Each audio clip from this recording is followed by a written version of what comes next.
నమస్కారం. కోపం మనందరికీ ఏదో ఒక టైంలో వచ్చేదే కదా.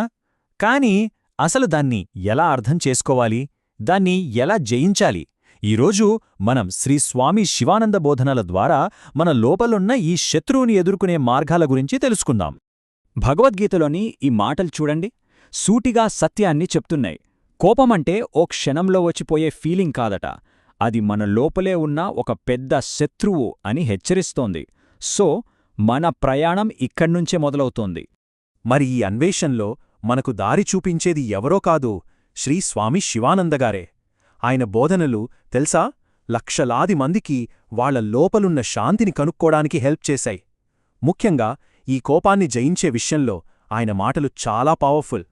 సరే, ముందుగా ఈ లోపలున్న శత్రువు అసలు రూపమేంటో చూద్దాం. ఈ ఫిలాసఫీ ప్రకారం కోపమంటే ఏంటి? చూడండి, ఇక్కడ కోపాన్ని జస్ట్ ఒక ఎమోషన్గా చూడట్లేదు. మన మనస్సు ఒక సరస్సు అనుకుంటే దానిలో పుట్టే ఒక సుడిగుండం లాంటిదట. దీన్నే వృత్తి అంటారు. అంటే ఇది మన అజ్ఞానం నుంచి పుట్టి మన ప్రశాంతతను మొత్తం నాశనం చేసే ఒక పవర్ఫుల్ స్పిరిచువల్ ఎనర్జీ. అయితే ఇంత డిస్ట్రక్టివ్ ఎనర్జీ ఎక్కడ్నించొస్తుంది? దాని మూలాల్లోకి వెళ్తే ఒక విషయం అర్థమవుతుంది. కోపం అనేది కేవలం ఒక సిమ్టమ్ మాత్రమే. అసలు ప్రాబ్లం వేరే ఉంది. ఇక్కడే ఉంది అసలు పాయింట్, కోరిక. అంటే మనం ఏదైనా కావాలని బలంగా కోరుకున్నప్పుడు దానికి ఏదైనా అడ్డు వస్తే ఆ కోరిక ఎనర్జీనే కోపంగా మారిపోతుందట. సింపుల్గా చెప్పాలంటే అడ్డగించబడిన కోరికే కోపం. గీతలో చెప్పినట్టు ఇదొక డామినో ఎఫెక్ట్ లాంటిది. ఒక్కటి పడితే అన్నీ పడిపోతాయి. చూడండి, మొదట కోరికకు అడ్డు తగులుతుంది, వెంటనే కోపం వస్తుంది. ఆ కోపం వల్ల భ్రమ కలుగుతుంది, అంటే కన్ఫ్యూజన్. ఆ తరువాత మెమరీ పోతుంది, దాంతోపాటు ఆలోచించే శక్తి కూడా పోతుంది. ఫైనల్గా మనిషే నాశనమవుతాడు. అందుకే చూడండి, ఈ మూడిటిని కామం, క్రోధం, లోభం, వీటిని ఏకంగా నరకానికున్న 3 గేట్లు అన్నారు. అంటే అంత డేంజరస్ అనమాట. ఇవి మన శాంతికి, భక్తికి, జ్ఞానానికి అన్నింటికీ శత్రులు. సింపుల్గా మన ఆత్మ వినాశనానికి మనమే దారి ఏర్పాటు చేసుకున్నట్టు. అసలు ఈ కోపం మనల్ని లోపలి నుంచి ఎలా దెబ్బతీస్తుంది? దాని పవర్ మన శరీరం మీద, మనస్సు మీద, ఆత్మ మీద ఎలా ఉంటుందో ఇప్పుడు చూద్దాం. చూడండి, కోపం అనేది కేవలం మైండ్కి సంబంధించింది కాదు. అది మన బ్లడ్ని పాయిజన్ చేస్తుందట, నరాల సిస్టమ్ని దెబ్బతీస్తుందట, చివరికి హార్ట్ ప్రాబ్లమ్స్కి కూడా కారణమవ్వచ్చు. మనం కోపంతో ఉన్న ప్రతి సెకను మన లైఫ్ ఎనర్జీని వేస్ట్ చేస్తున్నట్టే లెక్క. ఈ బూమరాంగ్ పోలిక ఎంత పవర్ఫుల్గా ఉందో కదా. మనం కోపాన్ని వేరే వాళ్లమీద విసిరితే అది తిరిగి మన దగ్గరకే వచ్చి మనల్నే గట్టిగా కొడుతుంది. అంటే ఫైనల్గా చూస్తే కోపానికి ఫస్ట్ విక్టిమ్ ఎప్పుడూ ఆ కోపపడ్డవాళ్లే. సరే, ప్రాబ్లం గురించే అర్థమైంది. మరి సొల్యూషన్ ఏంటి? ఈ లోపలి శత్రువుని గెలవడానికి మన దగ్గరున్న ప్రాక్టికల్ టూల్స్ ఏంటో ఇప్పుడు చూద్దాం. అయితే ఇక్కడో ఇంట్రెస్టింగ్ పాయింట్ ఉంది. అన్ని రకాల కోపాలు ఒకేలా ఉండవట. మన స్వార్థం కోసం వచ్చే కోపం పాపం. కాని ఒక మంచి ఉద్దేశంతో, ఎదుటివాళ్లని సరిదిద్దాలనే ఆలోచనతో, కంట్రోల్తో చూపించే కోపం అదొక డ్యూటీ కూడా కావచ్చు. సో రెండింటికీ చాలా తేడా ఉంది. కొన్నిసార్లు కోపం మనకే తెలియకుండా వేరే రూపంలో దాక్కునే ఉంటుంది. దానికి సంబంధించి ఇక్కడ ఒక హెచ్చరిక లాంటి కథ ఉంది. ఈ కథలో ఒక సాధువు ఉంటాడు.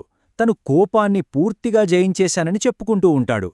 జనాలు పదే పదే, స్వామీ, మీరెలా కోపాన్ని కంట్రోల్ చేసుకున్నారు అని అడుగుతూ ఉంటారు. అలా అడిగి అడిగి ఆయన సహనాన్ని పరీక్షిస్తారు. ఫైనల్గా ఒకరోజు ఆయనకు విపరీతమైన కోపం వచ్చేస్తుంది. తన కంట్రోల్ మొత్తం పోయి, మిమ్మల్నందర్నీ తన్ని తరిమేస్తాను, ఇంకో నిమిషం ఇక్కడుంటే చంపేస్తాను అని అరుస్తాడు. తను ఏం చెప్పుకున్నాడో దానికి కంప్లీట్గా ఆపోజిట్గా ప్రవర్తించాడు. అంటే ఈ కథలో నీతి ఏంటంటే, ఆ సాధువు కోపాన్ని నిజంగా జయించలేదు, జస్ట్ దాన్ని అణిచిపెట్టాడు. ఆ కోపం కాస్త గర్వంగా, అహంకారంగా మారిపోయింది. అంటే పైకి కోపం చూపించకపోతే సరిపోదు, లోపలున్న అహం కంట్రోల్లో లేకపోతే అది ఏదో ఒక రూపంలో బయటకు వస్తూనే ఉంటుంది. మరి ప్రాక్టికల్గా ఏం చేయాలి? ఇక్కడ మనకు ఒక టూల్ కిట్ లాంటిది ఉంది. కొన్ని స్పిరిచువల్ పద్ధతులున్నాయి. అంటే సహనం మీద మెడిటేషన్ చేయడం, అందర్లో దేవుణ్ణి చూడటం లాంటివి. ఇక ఇమ్మీడియట్గా కోపం వస్తే ఏం చేయాలి? ఆ ప్లేస్ నుంచి వెళ్ళిపోవడం, చల్లటి నీళ్లు తాగడం, ఓం శాంతి అని అనుకోవడం.